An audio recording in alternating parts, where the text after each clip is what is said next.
Thank you, members of the council, for the opportunity to come and give you an update. It has been a whirlwind over the last several months, and we have had numerous conversations among our staff and among many of those that we're working with, just trying to sometimes look back and remember when it was we had a meeting or when it was we had a conversation or was working on a certain piece of information. And many times it seems like to us that it's been months, and we realize it's only been a couple of weeks.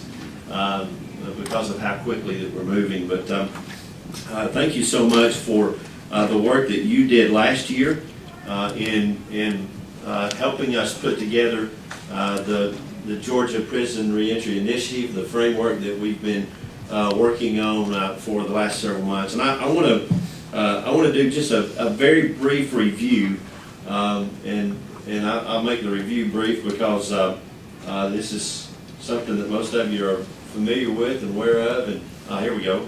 Our office's mission is to ensure successful offender reentry to the state of Georgia, to reduce recidivism, to enhance public safety through collaboration among stakeholders, and to assist in ensuring the appropriate and responsible use of cost savings realized by justice reforms through reinvestment in evidence-based, community-centered services.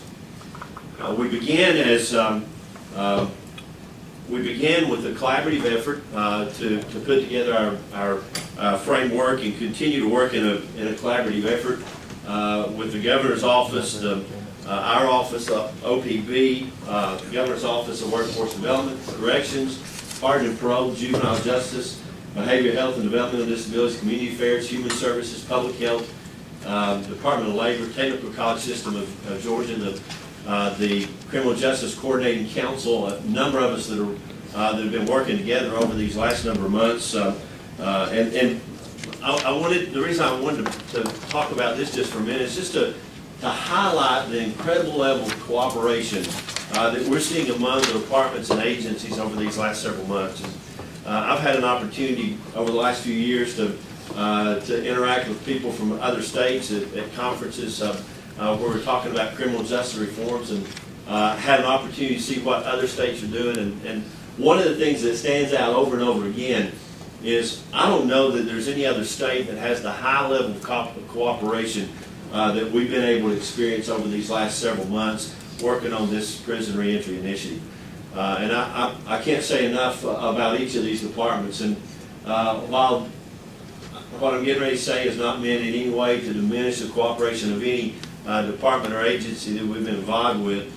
We've been very involved with the Department of Corrections and with the State Board of Pardon and Parole, as you would anticipate, as we're laying this groundwork and working on the grants and so forth.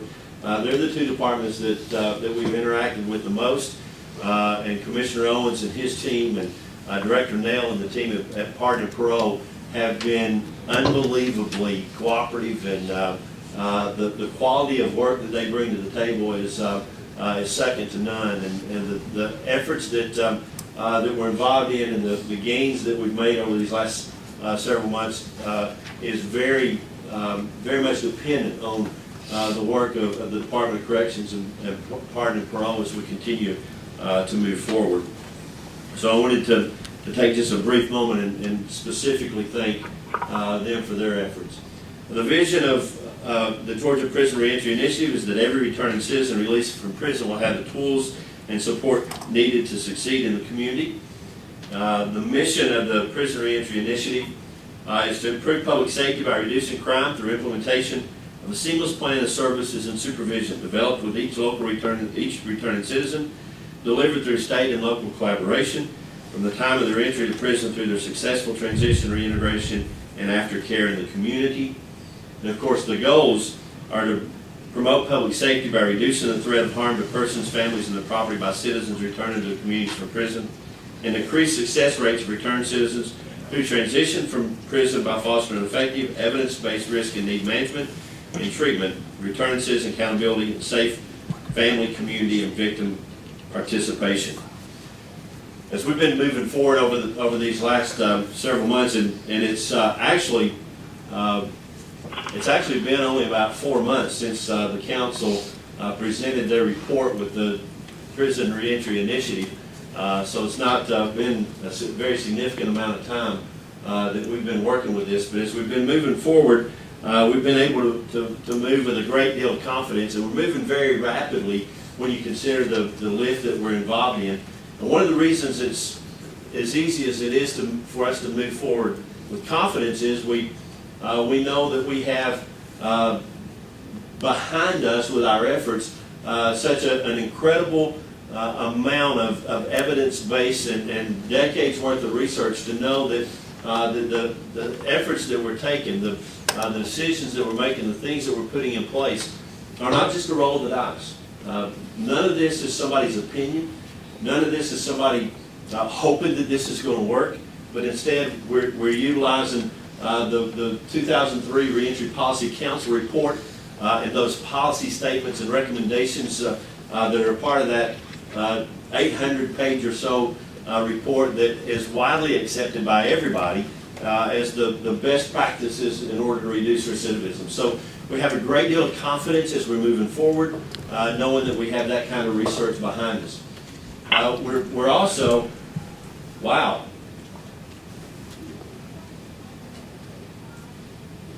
I don't know what happened there, but it jumped several, didn't it?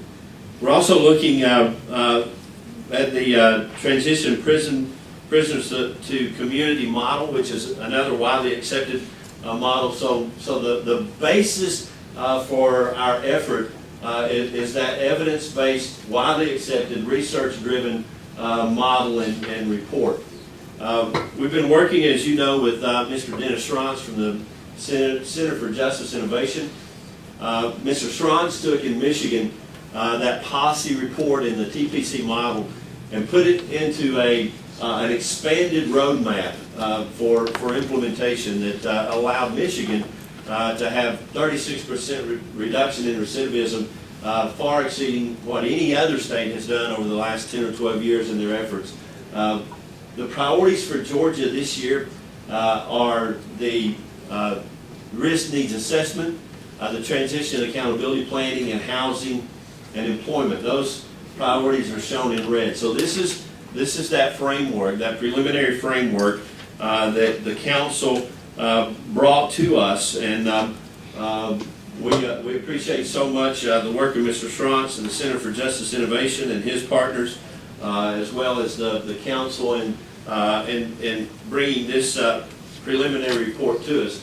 On page 23 of the Criminal Justice Reform report, you stated, and rightfully so, for practical purposes, the framework should be viewed as a preliminary plan that will be strengthened dramatically through full community engagement. So we began engaging the community. We did stakeholder meetings with law enforcement and district attorneys, with municipal and county leaders, with faith-based community, with victims advocates, with community providers, and returning citizens to adapt that preliminary report, that preliminary framework that was part of the Criminal Justice Reform report that you issued in January. These meetings resulted in some changes to the framework as we continue to move forward, and we adapted some of the recommendations from these stakeholders. We then began to go into some additional stakeholder meetings throughout the state. We have 5 pilot sites that we're working with. Those sites are Atlanta and Augusta, Columbus, Macon, and Savannah. So we did public education meetings in those sites. We then went back and did meetings with the local reentry councils in those sites as well. We've also done public education meetings in 4 of our secondary sites. We have 12 or 13 communities that we are working with as secondary sites in addition to those 5 pilot sites to try to help them get in a position to where when we have the next rollout of our sites, taking them up to full sites, we'll have those 12 or 13 communities more ready, and we'll make that determination on who becomes the next sites as they become ready. And quite frankly, as we're talking about that, we will be rolling out with the 5 pilot sites. We actually will roll out one of our additional sites So we'll actually begin with 6 sites, 5 pilot sites, and one of our additional sites will actually come online at the same time. Throughout the summer, we'll visit 9 more secondary sites and help them gauge where they are in their reentry efforts, help them gauge the community interest in moving forward, and then help them see what kind of plan they need to put in place to be able to take some positive steps toward becoming part of our next round of sites. It's been very important that we maintain key messages as we go through these stakeholder meetings and begin to engage not only the 5 pilot sites but our secondary sites as well. One of the reasons why it's so important is we found that there's a great deal of community interest and a great deal of enthusiasm around what we're doing. The level of enthusiasm that we found with our departments and agencies as we began the collaborative effort in putting together the framework, we have found to be just as contagious in the communities. As a matter of fact, we've had more than one incident where we've had organizations or groups that have tried to get out in front of us actually and grab part of what we've been doing with our framework to try to build something around that to get out ahead of us. So it's critical that we maintain consistent messaging from our departments and agencies and stakeholders within state government that's working on our framework to those community partners and the faith-based organizations and those within the communities that are working. I'll call it right back. I'll call it like in an hour. That are working with us in this reentry initiative as well. So it's important for us to keep those key messages in front of us. And let me just share with you the key messages that we've developed and that we're sharing with individuals to make sure that we're consistent in our messaging.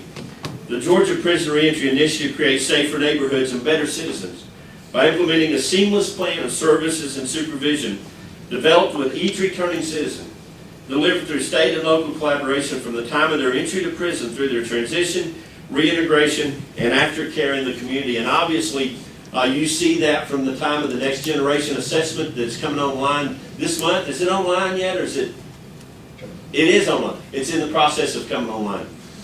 From that next generation assessment, which is an incredible tool that has been developed by ARS and the Department of Corrections to assess the risk and needs of those entering into the system, through the TAP plans, the Transition Accountability Plans, throughout their time not only incarcerated but under community supervision and ultimately being discharged into that aftercare within the community. Our primary messages are public safety is #1 goal of GAPRI. It is the #1 goal. GAPRI will reduce the number of crimes, it will reduce the number of victims, it will reduce the costs associated with crime. That has to be our primary message. So when we share with those in our stakeholder meetings, our public education meetings, we make sure that we keep these primary messages front and center. And we also encourage those working with us in as we're building out our steering teams, as we're building out our sites across the state, to make sure they keep this consistent messaging as well. Another important primary message is that no approach will totally eliminate crime, but the GAPRI will reduce crime and the rate of those returning to prison, and that's an important message for us as well. Let me share with you one of the reasons why that's an important message. I live in Chickamauga, Georgia. Anybody know where Chickamauga, Georgia is? I know Stan does because Stan lives just a couple of miles from me, just outside of Chickamauga. Chickamauga, Georgia, Stan, is Mayberry. It's Mayberry. Less than a month ago in Chickamauga, Georgia, we had a parolee who actually attended, the church that I pastor actually attended youth events in the church I pastored a number of years ago. My daughters knew him well. One of my daughters liked him back during those days. About a month ago, this 30-year-old parolee beat and murdered his 70-something-year-old grandmother in her home in Chickamauga. When we see something like that, it makes us mad. And it should. And for me personally, not only did it make me angry that that happened, but also, quite frankly, as a pastor who had opportunities to minister to him as a teenager, it also made me question, did I do enough? Is there something more I could have done? We'll never know answers to those kind of questions. Never understand why those kind of things happen. But unfortunately, sometimes they do. And nothing that we do will ever get us to the point that we can eliminate the possibility of that kind of a heinous crime ever happening. We cannot totally eliminate crime. But we do know, based on 3 decades worth of research, that what we're doing will reduce crime. It'll reduce recidivism. It'll reduce the number of victims. There's no question about that. And we've got to make sure that we're sharing the message so that when that kind of thing happens, politicians and the local media don't use that isolated event as grounds for attacking a very robust, evidence-based, successful reentry plan. And I can say that because as a state representative for 9 years, I know how politicians sometimes take advantage of those kind of opportunities to get in front of their community and say, I'll work to make sure that never happens again. You can't throw the baby out with the bathwater because of isolated incidences that we'll never be able to eliminate.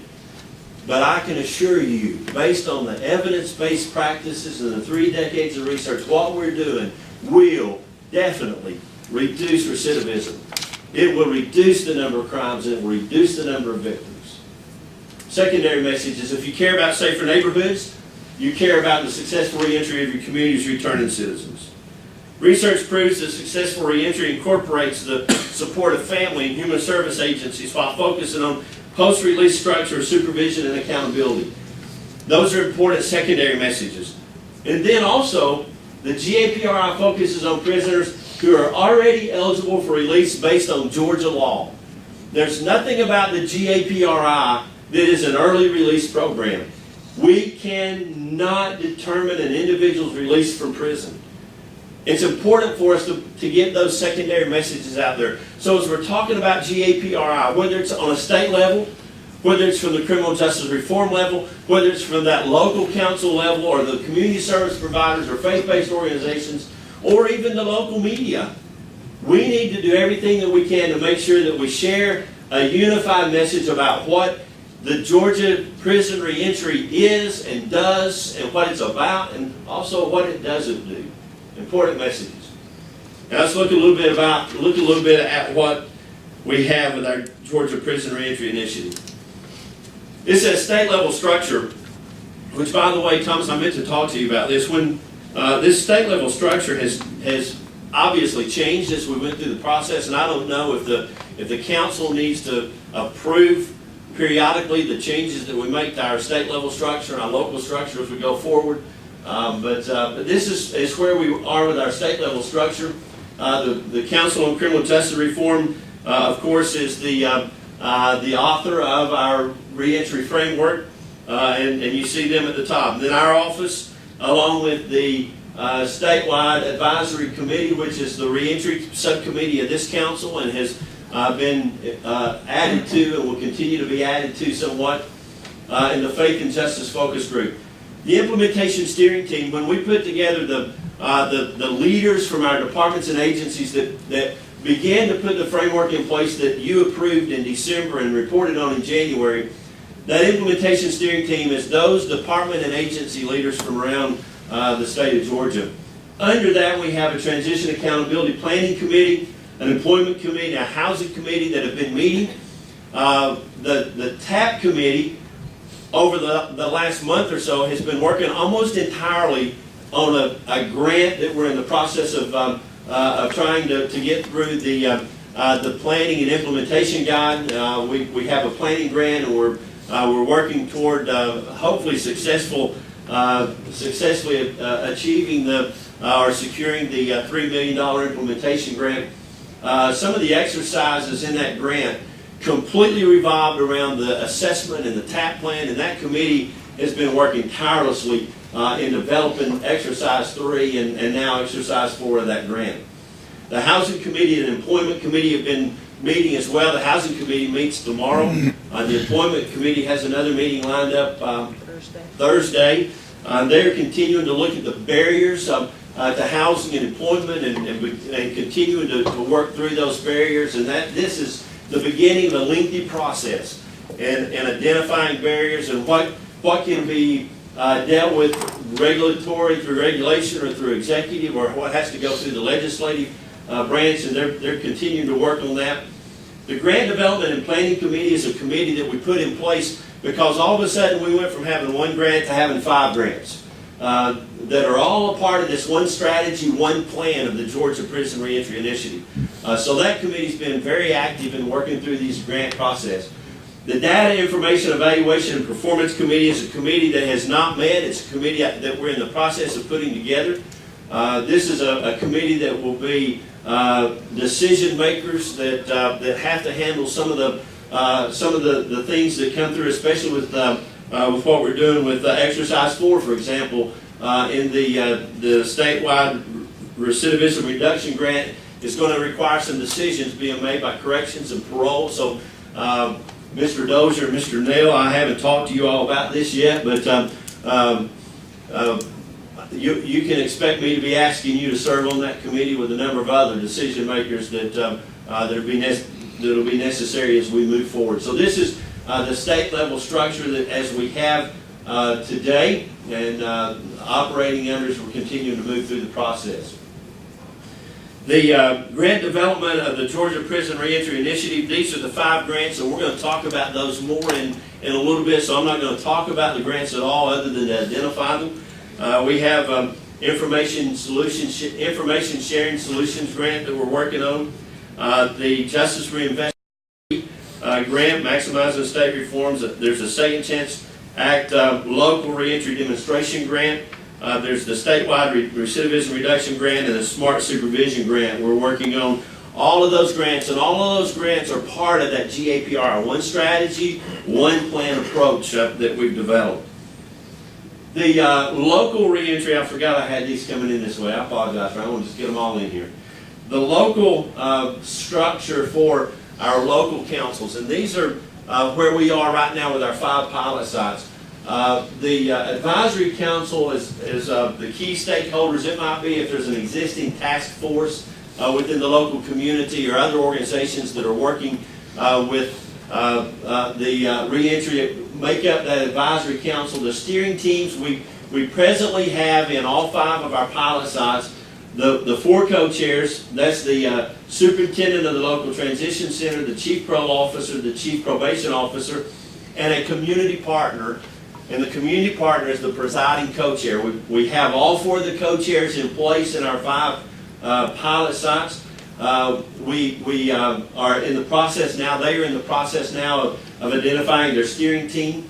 And we asked them to identify a steering team based on their field. Someone from employment, from vocational training and education, from housing, from healthcare, from mental health, from alcohol and drug addiction services, from family and child welfare services, from legal services, from the U.S. Attorney or federal probation, from law enforcement, from community-based organizations, from faith-based organizations, from victim advocates, from successful return citizens, and from local jail.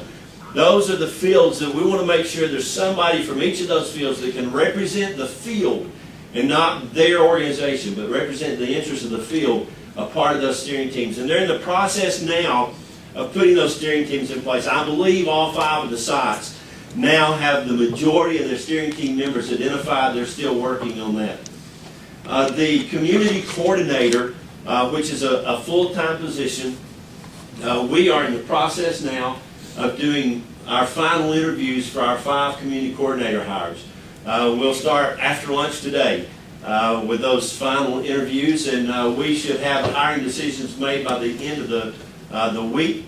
Our goal is to make sure that our 5 new community coordinators will be able on Friday to turn in a 2-week notice to their present employer.